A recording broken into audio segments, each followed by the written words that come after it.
Another day in the Romanian countryside. The world here seems uncomplicated and unhurried. In some Eastern European countries, like here in Romania, rural life continues as it has for centuries, in spite of the world-shaking events which have occurred all around them. These events have brought new freedoms, new opportunities. For some people, it's the first time in their lives they've been able to speak freely, or travel freely, to worship as they please, or share their faith with others.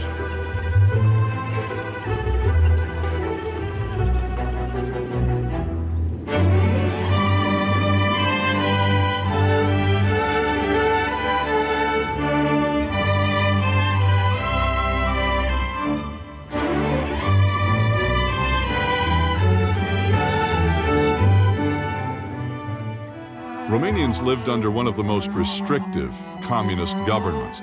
These picture postcard scenes are not far from Timișoara. That's where freedom began for Romanians.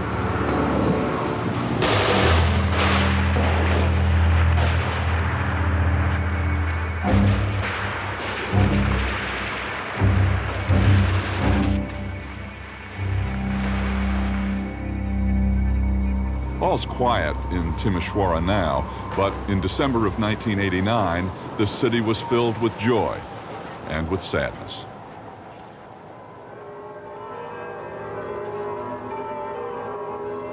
In Timișoara's Opera Square, candles burned. Crosses were placed in memory of those who had fallen only days before. This home video was taken as the demonstrations and violence began to subside in Timișoara. Estimates of the dead in the city range from a few hundred to a few thousand. These demonstrations sparked others across Romania, including Bucharest. Within days, the government of Nicolae Ceausescu fell.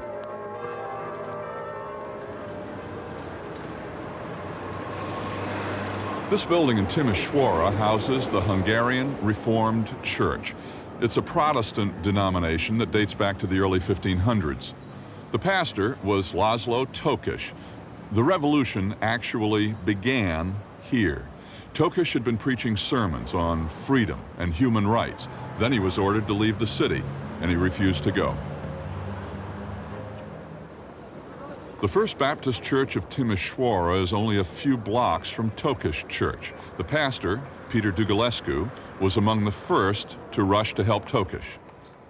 On the 15th of December, many people came in front of his house. I was there from the beginning.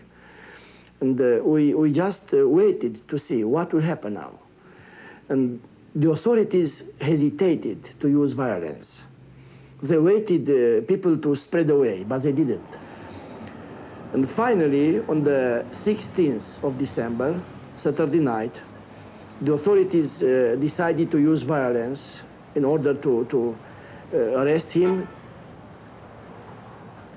Tokes, his pregnant wife, and 3-year-old son were taken to the village of Minno, deep in the Transylvania mountains.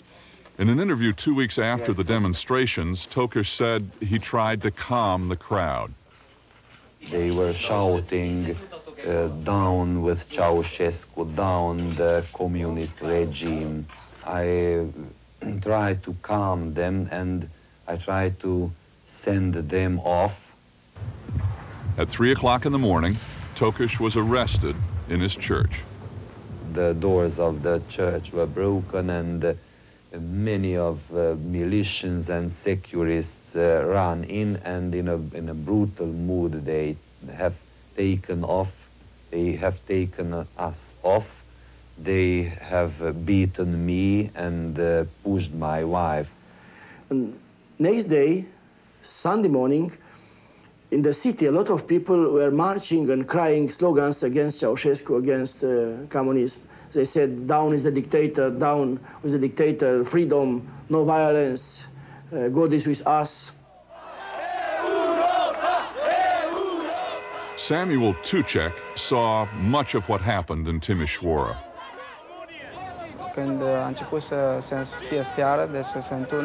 As the evening progressed, when darkness began to cover the plaza, the authorities started to shoot the people.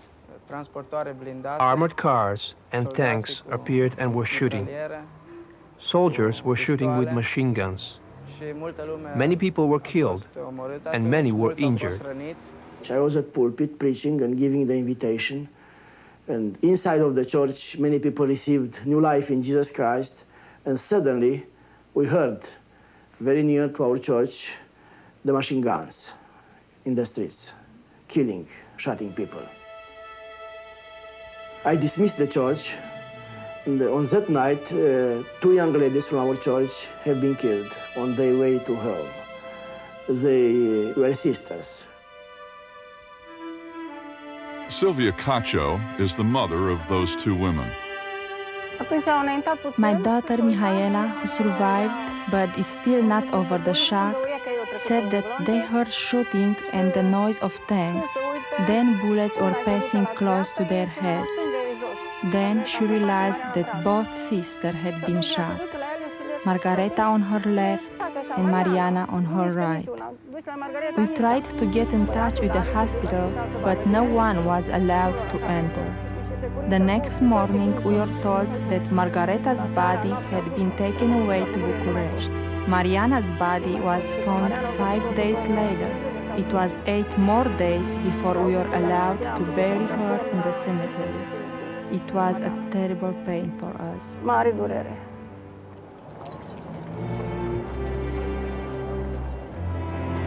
Today, Opera Square in Timișoara is peaceful, but Peter Dugulescu will never forget what happened there, or his speech to a crowd he estimated at 200,000.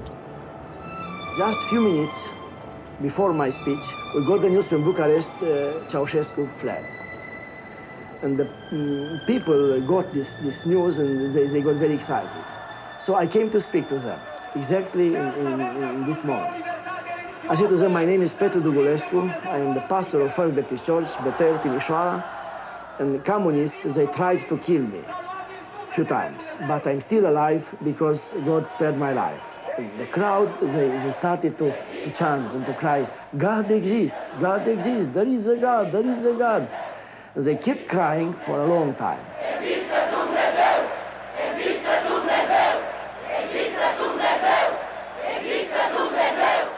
And finally I said to the crowd, in these historical moments, I would like to lead you in prayer. Let's turn our hearts and our faces to God. Let's pray together. Follow me, please, with loud voice, the Lord's Prayer. It was wonderful.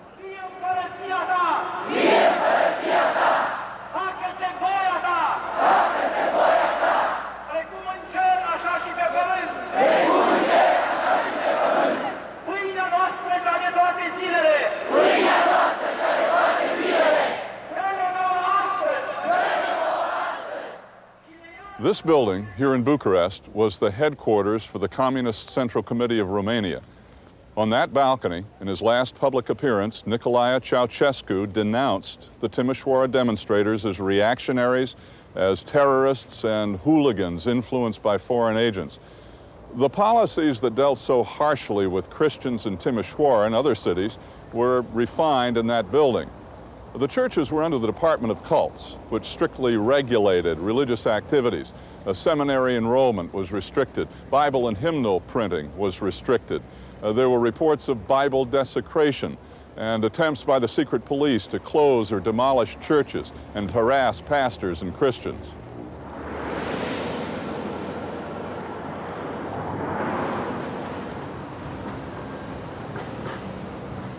În 10 ani, în 12 ani cât am fost membru al Partidului Comunist. In those 12 years when I had been a member of the Communist Party, I was able to be promoted from one level to another. In 1981, I was told to choose between being a Christian or getting a job as commercial director or possibly even chief of our special factory section. They gave me 20 minutes to choose. I wrote in a statement that I renounced my membership in the Communist Party, and I chose Jesus Christ. Aurel Farkas is a mechanical engineer. He and his family live in Oradea in northwestern Romania. Oradea is located on the banks of the Crișul-Repede River. The downtown area is picturesque, but most of the city is plain, few frills.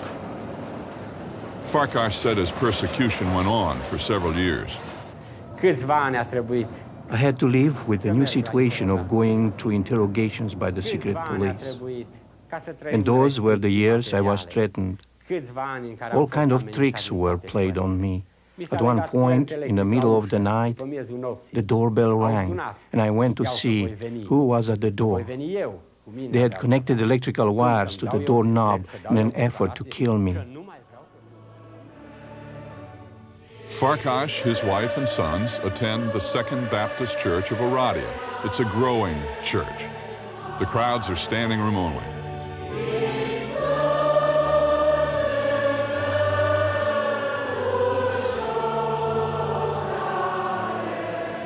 N-am cerut niciodată să plecăm peste graniță.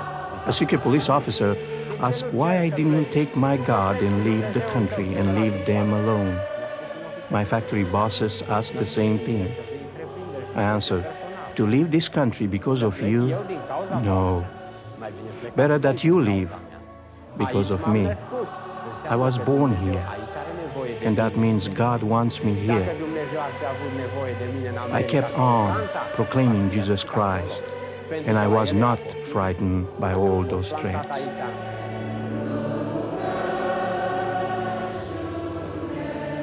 La împărăția lui Dumnezeu.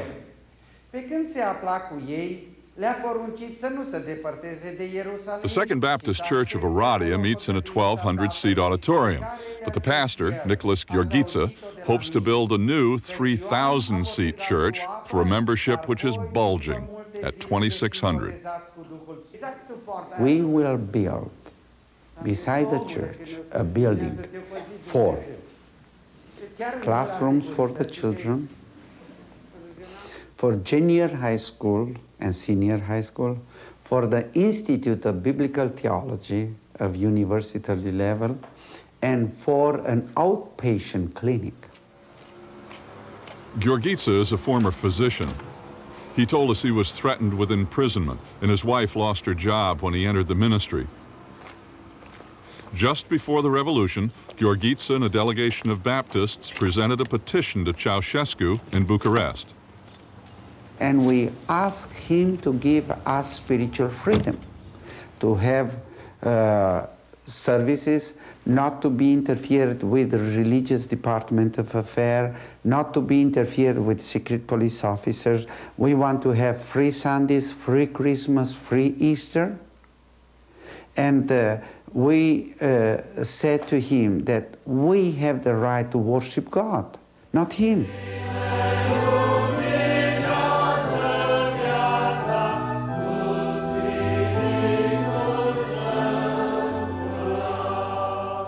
The assistant pastor of Oradea's Second Baptist Church is Paul Negruț, a former clinical psychologist.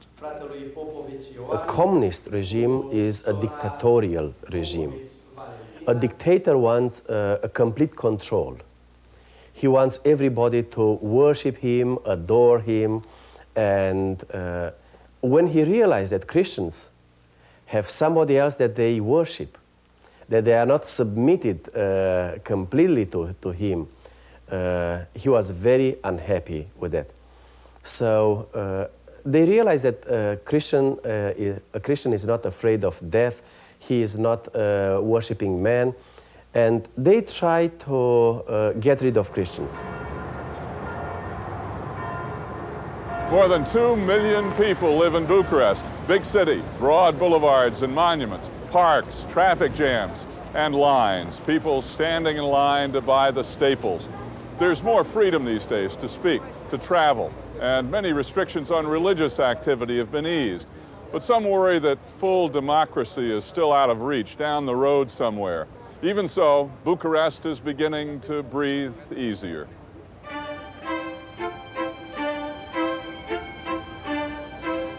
In the free markets, there are vegetables for sale, if you have enough money to pay for them. And these days, information flows more freely. There are many publications for sale at newsstands.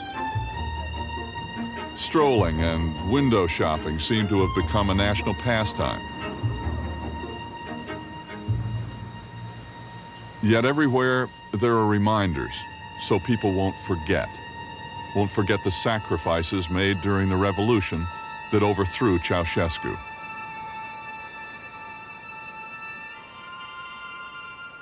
With fewer restrictions these days, many people are returning to the Romanian Orthodox Church, which claims about 70% of the population.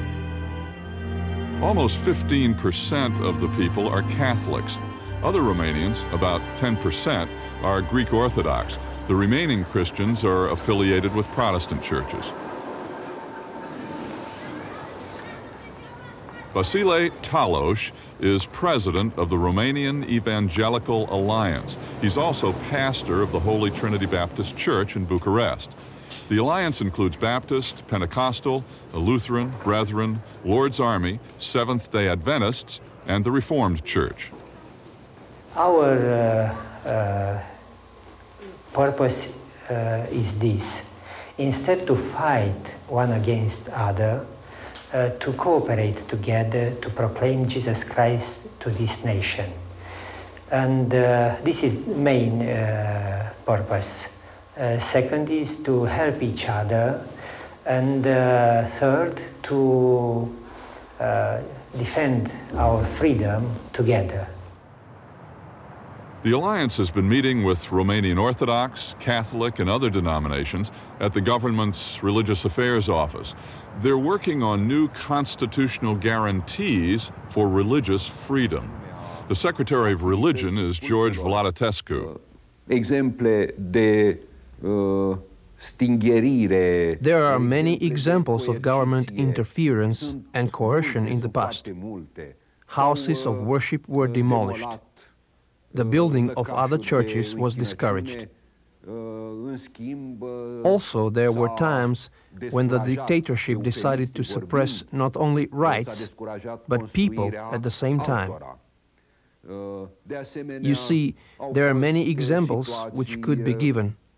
But for us, the most important thing is to go forward, face first, and not backwards.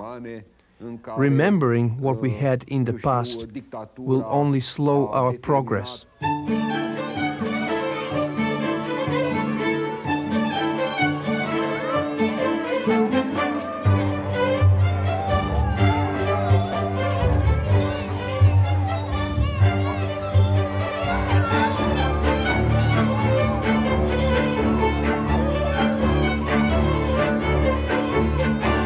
These children are the result of Nicolae Ceausescu's plan to increase the birth rate. Romanian women were given a goal to have at least 5 children each. And many mothers simply couldn't take care of their babies. Some just didn't want them. Others died trying to have abortions. Estimates run as high as 100,000 children now living in Romanian orphanages. The conditions vary, but often the workers can only take care of the children's basic needs. There's little time for love or attention. But today, for a brief time, that will change for a few children. Now, these boys and girls ages 3 to 7 will have some visitors, members of the Holy Trinity Baptist Church of Bucharest. They visit 3 orphanages 3 times each week. After the revolution, when we find what happened with these children, immediately we start to visit them. We start to work with children to show them our love. And because now it's permitted to visit the children in orphanages, we try to explain them about Jesus Christ, and some young Christians and some ladies from my church regular visit, and they spend time with children, sing with them, pray with them, and share with them about Jesus Christ. And this happened all over the country, not only in this church. Other churches are doing this thing also.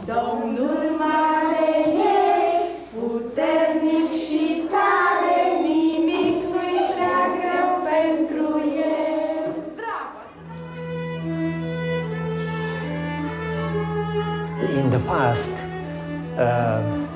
two ladies take care for 70, 80 or 90 children.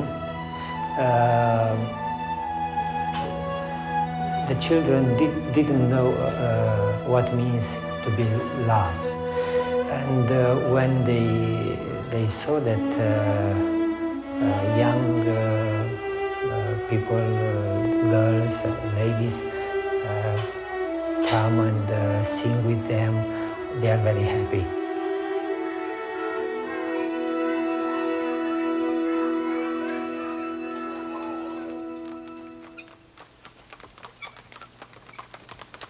The long journey for Romanians isn't over, but progress has been made, both in the physical and the spiritual.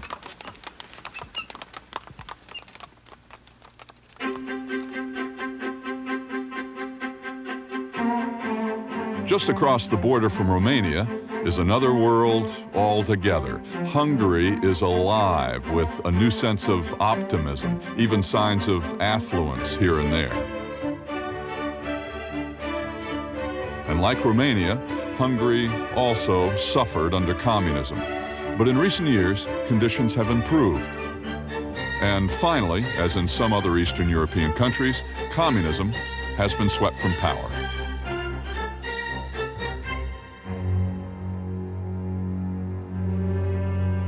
In 1956, it was a different story, as Soviet tanks were brought into Budapest to put down a freedom movement. George Bonfi, a Christian, was there. Here it was, in 1956, where we gathered together for a political demonstration asking for freedom.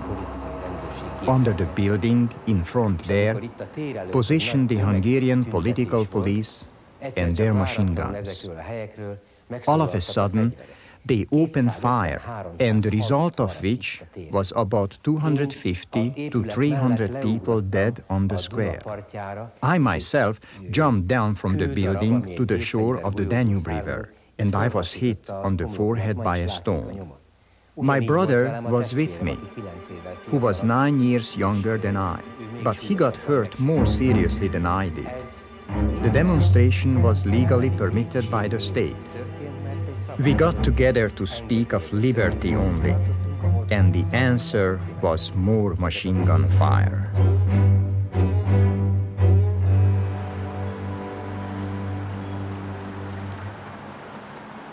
Bonfi is a professional actor. He grew up in a Catholic family. He was elected to Parliament recently under a new democratic constitution. That's a sharp contrast to his facing tanks and guns in 1956. Now, he works to implement the new constitution, which guarantees religious freedom. God, he said, has been an important part of his life. He was a tremendous source of strength for me. As an actor, professional actor, once I refused to play a role which included the part to blaspheme God, to speak evil of God. I got into a lot of trouble on this. On each Sunday, I went to the church in the most difficult times, when churchgoers were photographed. And I took my wife along, and also my children. Today, I am happy that I acted like this in those particularly hard times.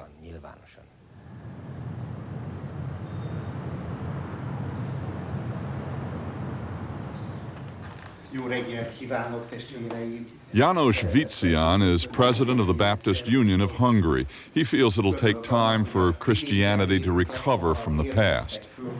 The reason is because the people were afraid a little bit. They do not want or did not want to be Christian, did not want to accept the Christian life. The fear was because the communist regime, when they recognize he is a Christian man, he did not get a higher position in his job. Or if a young man confessed, I am a Christian man, he could not get any possibilities to continue his studies in university.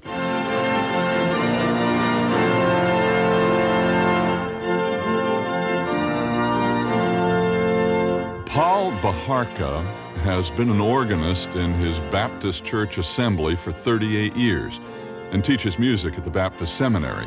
Every week, he practices at the church.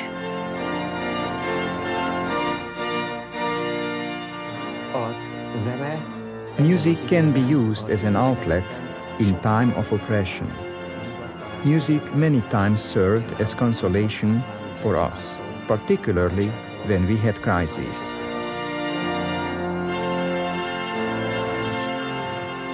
The soul poisoning within families, among children and parents, among spouses was perhaps the greatest curse of the communist system. In every church assembly, there was an informer. He was often forced to inform and couldn't get out of it. This unfortunate and unpleasant situation resulted in pain which still endures, because it was able to cause a long-lasting lack of trust and confidence. In the past, church affairs were controlled by the communist state. Barna Sharkadinaj headed the Secretariat for State-Church Relations. He reported to the Prime Minister. I'm not saying that it's the best possible situation now, but the situation is better for the Christians and for the whole Hungarian nations. Better because in spite of all our great economic problems, we can feel the fresh air of freedom, of democracy in this country. Hungary's Christian history dates back to 1000 AD when Catholicism was brought in with King Stephen. Through the centuries, it has persevered through good and bad times. Catholics claim 70% of the population. They've been joined in Hungary by Lutherans, the Reformed Church, Baptist, and others. Now, the freedom to choose one's faith, or to not choose at all, has never been greater.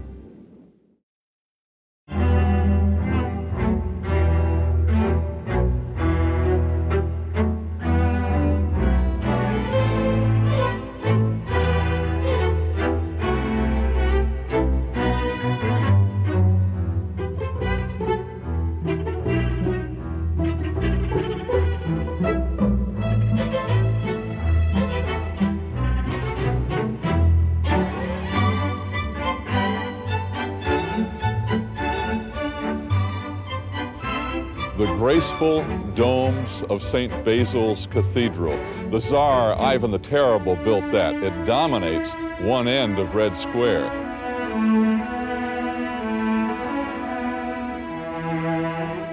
Red Square is probably the most familiar sight in the Soviet Union, both to Russians and to us. Over the years, the massive May Day parades, Lenin's tomb, graves of past Soviet notables, Stalin, Brezhnev, others are there. St. Basil's is a museum now. Inside those walls, the Kremlin, seat of the Soviet government. Surprisingly, there are more Russian Orthodox cathedrals in there too. It's surprising because for some 70 years, communism denounced religion. Karl Marx taught that in a socialist society, religious needs would, he said, die a natural death, since a worker's paradise had been set up on earth. Lenin began the terror against Christians after promising otherwise. Stalin perfected the terror. He closed or restricted churches in the 20s and 30s. He sent thousands of Christians to labor camps alongside other suspected enemies of the state. Stalin eased the persecution during World War II. Then Khrushchev renewed the repression. He closed as many as half of the churches, even demolishing some of them. Now, under Gorbachev, the government appears to be improving relationships with Christians. Although much progress is needed, this is a period of developing religious toleration. Russian Orthodox, Catholic, and Protestant churches are enjoying more opportunity to worship freely and grow than at any time since the early days of Lenin. Every day I operate. I do 2 operations a day, or about 300 to 400 operations a year.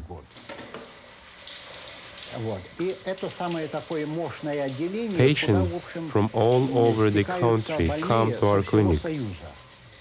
We do very complicated plastic surgery. Dr. Viktor Grishkevich heads the plastic surgery unit at the Medical Sciences Academy in Moscow. He's been a Christian since 1943.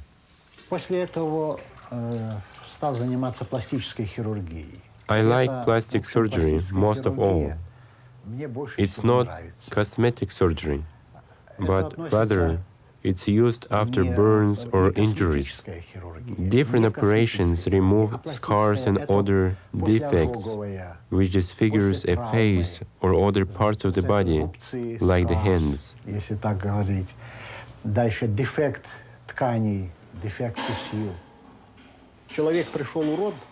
Very often we have patients who hide their face with a handkerchief.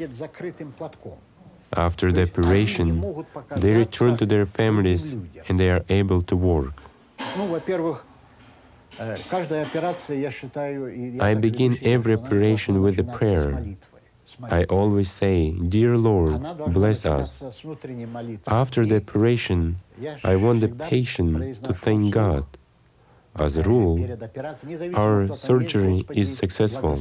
God bless operation, bless me, bless всех, кто присутствует. Even those who do not believe in God say, "Glory to God," when they are discharged from the hospital.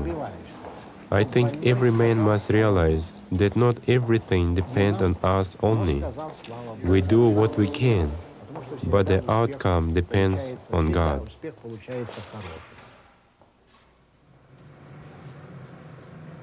Dr. Grishkevich and his wife Natasha live on the outskirts of Moscow in a small but comfortable apartment. They have 2 sons, Maxim, who's a medical student, and Andrei, who's away at boarding school. Church is an important part of the family's life.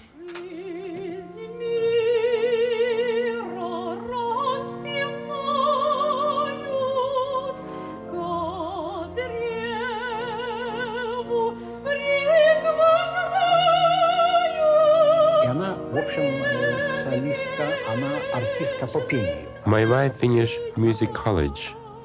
She is a singer and is considered to be the first soloist in our church choir.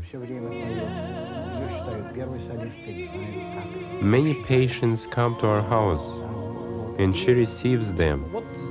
If they're not believers, I take them to services in our church.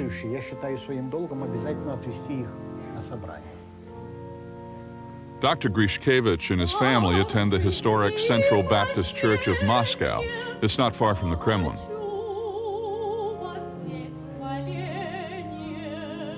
The church has 5,000 members. It's filled to capacity during 6 services each week.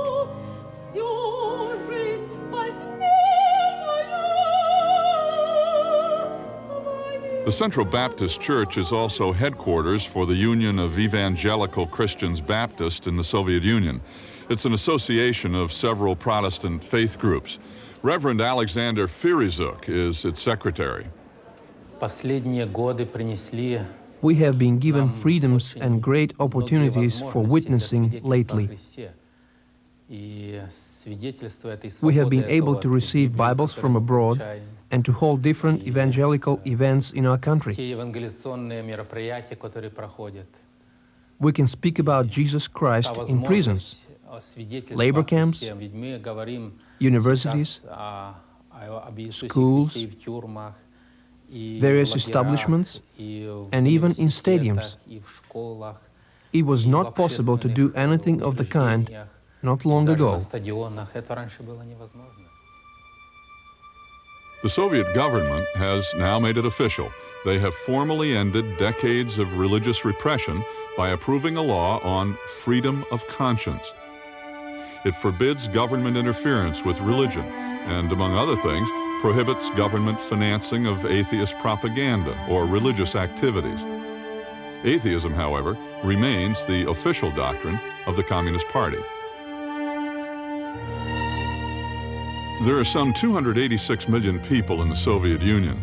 The largest faith group in the country is Russian Orthodox, followed by Muslims. A smaller percentage is Catholic.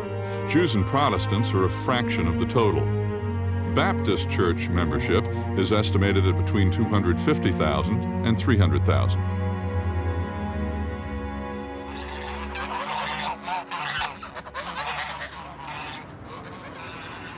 In the countryside, south of Moscow, life in the village of Velichevo is simple.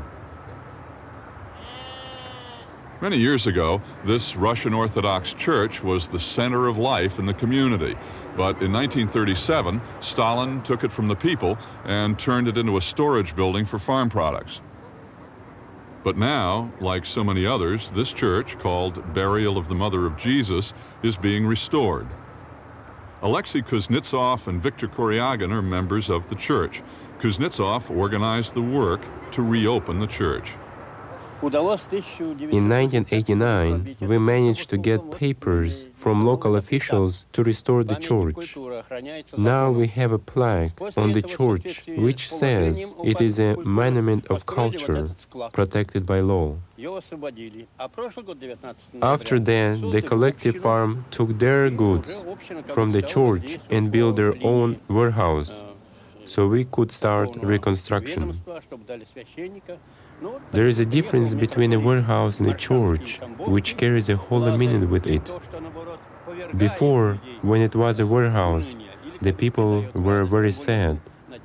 But now they are filled with happiness after 53 years without a church.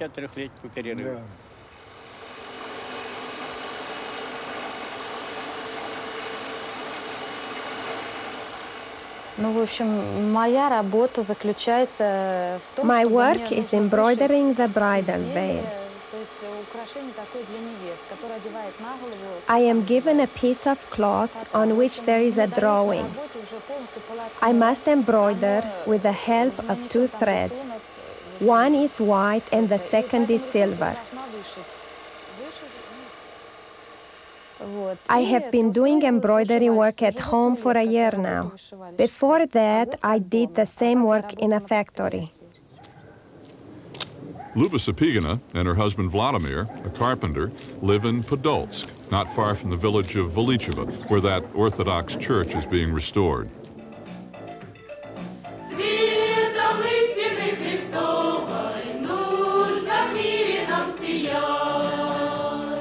In her spare time, Luba rehearses with members of the Podolsk Baptist Church choir.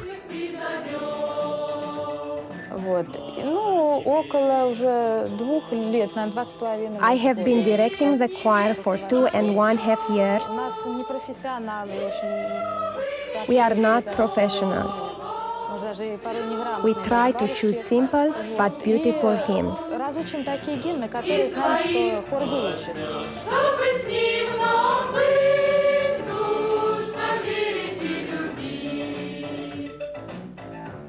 Podolsk is about an hour south of Moscow. It's in the heart of rich farming country. The people here work hard, they're friendly, warm, the kind of good-hearted neighbors you might expect to find in rural America. The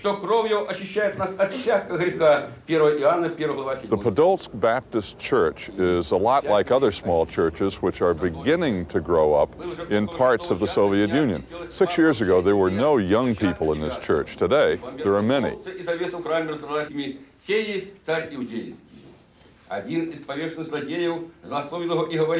There are also other believers in the church, including some who suffered through the religious repression of Stalin. When the repression started in 1928, I lived in Kuibyshev. All of our church youth were taken. The pastor was sent to prison in the middle of the year, and the government closed the church. Olga Sergeyevna was 13 years old when the persecution began. Later, my father was arrested. He was exiled to Siberia. His life ended in prison. My brother was arrested when he became 18 years of age. Before his trial, they threatened him and even placed him against a wall and told him to renounce the Lord or they would shoot. When he did not agree, they shot all around to frighten him.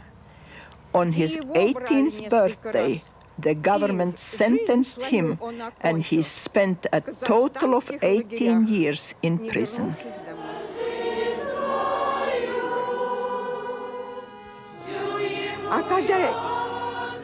When the government started to persecute and many were exiled and the church closed, the only comfort we could find was in the Bible which we kept in our home.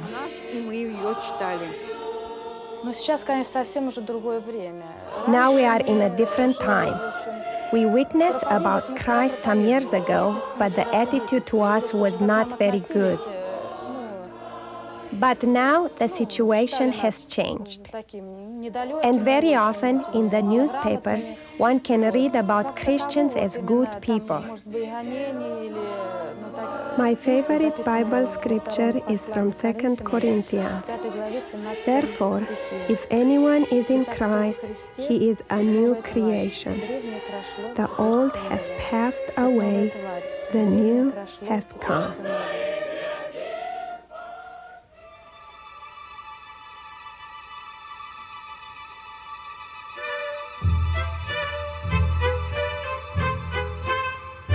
Leningrad, founded by Peter the Great, was the capital of Russia under the Tsars.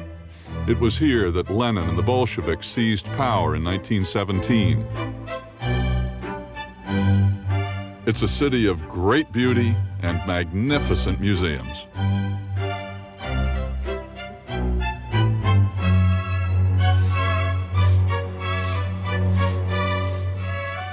The First Baptist Church of Leningrad has 2,500 members, and it's growing by 150 to 200 new members each year.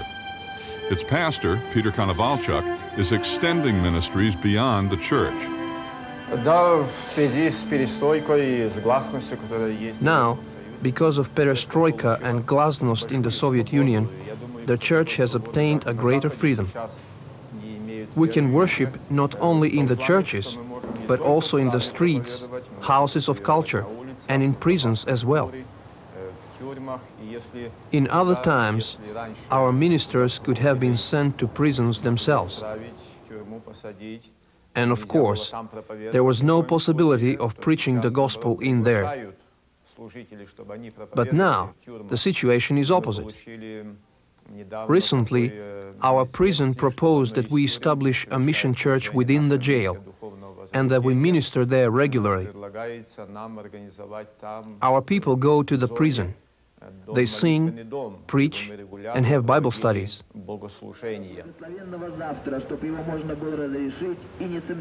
To underscore the rapid and surprising changes inside the Soviet Union, consider the Kazan Cathedral in Leningrad. In 1932, the communists took it from the Russian Orthodox Church and turned it into a museum they called The History of Religion and Atheism. Its purpose was anti-religious propaganda. Today, as if to flaunt the communist efforts to stifle religion, Russian Christians are holding an evangelistic rally on the steps of the Atheism Museum.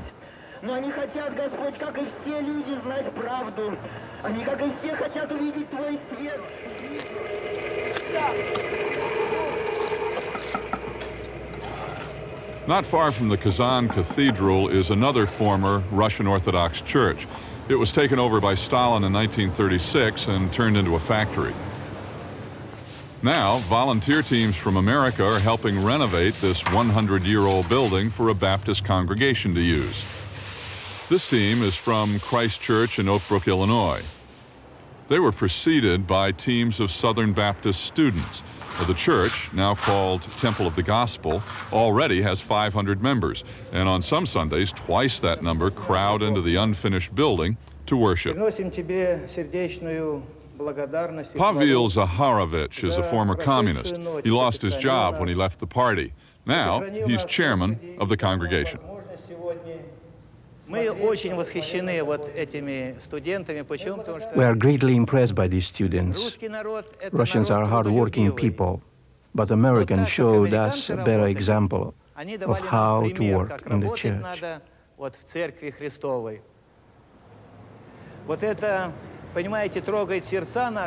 For many years, we were told that Americans were our enemies on the other side of the ocean.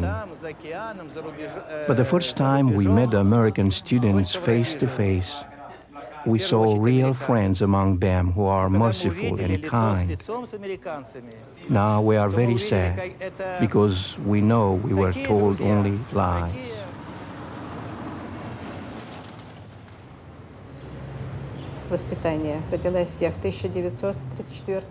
I was born in 1934.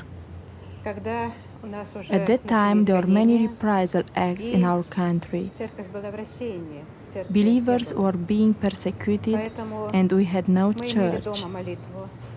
That is why we prayed at home. We were secret Christians. Olga Kolosova has lived in Leningrad all of her life. In 1959, she went to work as a journalist for a major newspaper, Leningrad's Pravda. She wrote stories about artists, museums, houses of culture, and concerts. But after 24 years on the job, she was fired. The reason? They found out she was a Christian. When I was in Bulgaria on a vacation, I was invited by a Bulgarian couple to their home.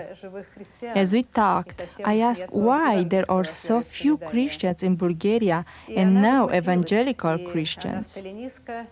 The woman was filled with indignation. She started talking about Stalin and said his mistake was that he did not kill all believers. Then she said, "Show me one believer who is not an enemy of the people and who must not be shot." I lost control and I said, "I am one of them. I am a believer." It's a long story, but when I was discharged from the office where I worked, I was told it was my fault that I was abroad proclaiming God. After she was fired from the newspaper, Olga volunteered to work at her church, the First Baptist Church of Leningrad. Her first assignment was to help write a book on the history of Russian Baptists.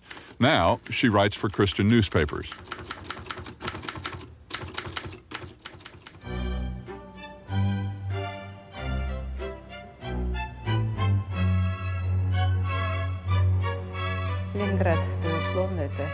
Leningrad is a pearl of Russia's beauty. I have seen much in this world, and while Leningrad is very beautiful, I think of us, first of all, as citizens of eternity.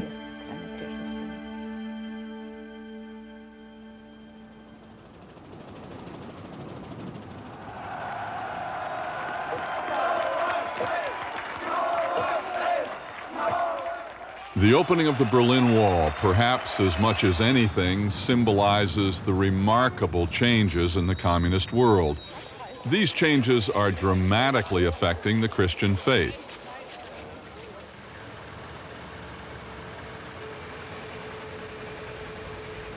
There's not much left of the Berlin Wall. It's being torn down as fast as possible. What remains, though, is a grim reminder of a country divided, a city divided. Many factors led to the opening of the wall. There are Christians who believe East German churches had a degree of influence on the changes. For 2 years, an ecumenical coalition of churches worked to create a document that spelled out demands dealing with human rights, with free speech, religious liberty, even environmental issues. In 1989, there were other church meetings. They continued to discuss the issues. Then in the fall, churches became gathering places for prayer and peaceful protest. The role of the church was to help that the movement of the revolution could happen in a peaceful way.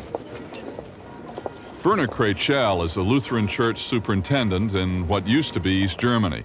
He supervises the 24-parish district of East Berlin and Brandenburg.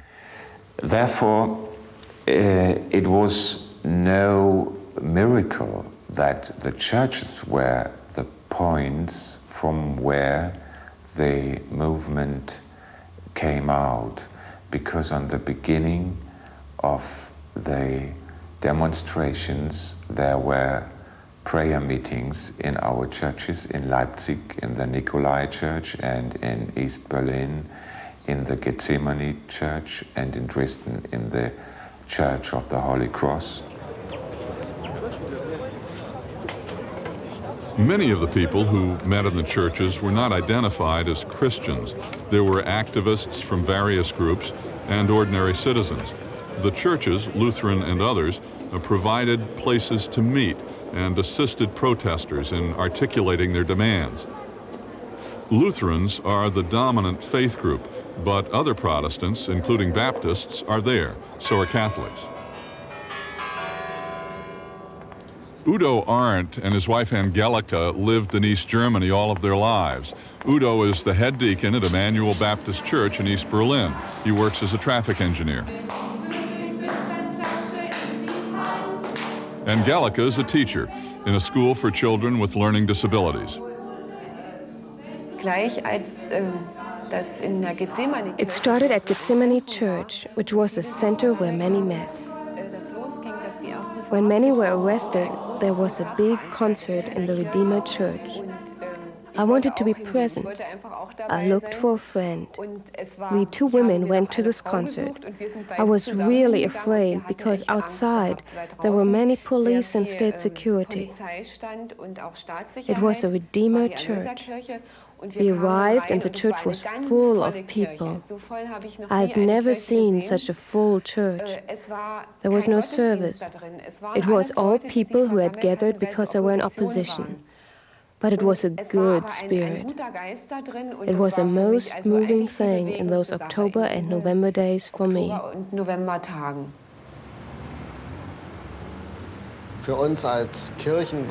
The churches in general were the center for all these activities. I believe that the whole revolution took place in such a peaceful manner because prayer for peace started in Leipzig and in Berlin and in many other small and large cities.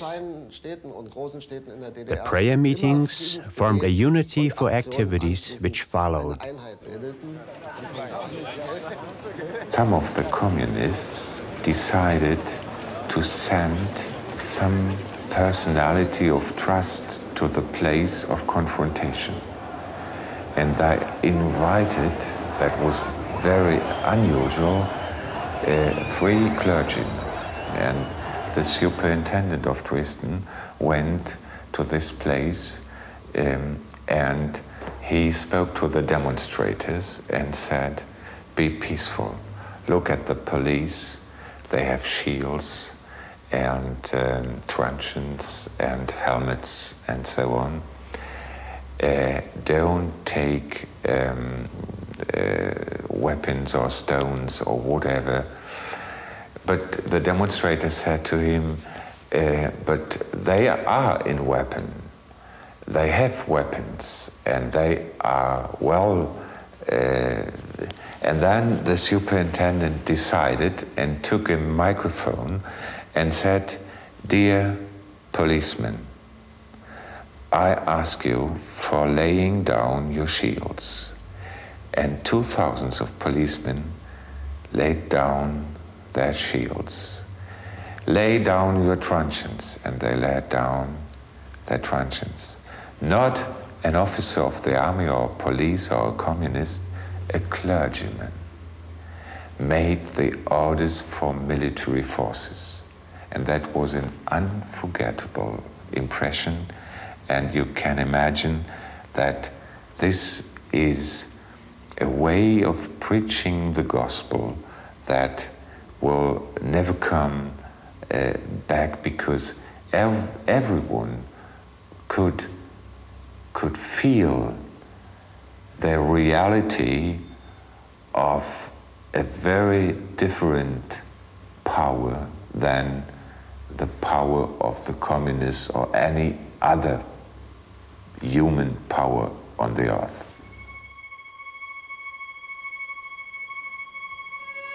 Freedom. For some, it's there. For others, it's an encouraging start, and with it, opportunities many didn't expect to see in this century. But now, where the wall once stood, children play, and the winds of freedom blow.